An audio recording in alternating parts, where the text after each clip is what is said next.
যে মেশিনটি আপনারা দেখতে পাচ্ছেন এটি হচ্ছে একটি হাই কোয়ালিটির গ্যাস ব্যাটারি সিস্টেম হাওয়াই মিঠাই মেশিন।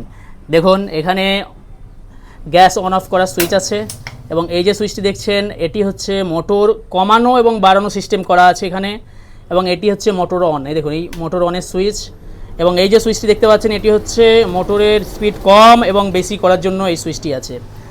এবং এখানে সুন্দর একটি সেটআপ করা আছে, পুরো মেশিনটি একটা কমপ্লিট সেটআপের মধ্যে করা আছে। দেখুন এখানে কৌটো থাকবে মেশিনের সাথে, 4টি কৌটো, আপনারা সাদা, লাল, সবুজ, হলুদ 4 রকমের, যে কোনো 4 রকমের কালারের চিনি আপনারা এই কৌটোগুলির মধ্যে রাখতে পারবেন। দেখুন, এবং সমস্ত কিছুই কিন্তু স্টেনলেস স্টিলের, কমপ্লিট বডি সমস্ত কিছু স্টেনলেস স্টিলের। এবং এই মেশিনটির সঙ্গে আপনারা কিন্তু ব্যাটারি ফিটিং পাচ্ছেন, এখানে ব্যাটারিও ফিটিং আছে মেশিনের মধ্যে, এবং এটি ইলেকট্রিকেও চালাতে পারবেন। এবং দেখুন প্যাকিং করার জন্য একটি সিস্টেম করা আছে। মেশিনটি পারচেস করতে চাইলে ভিডিওতে দেওয়া নম্বরেই আপনারা কল করুন।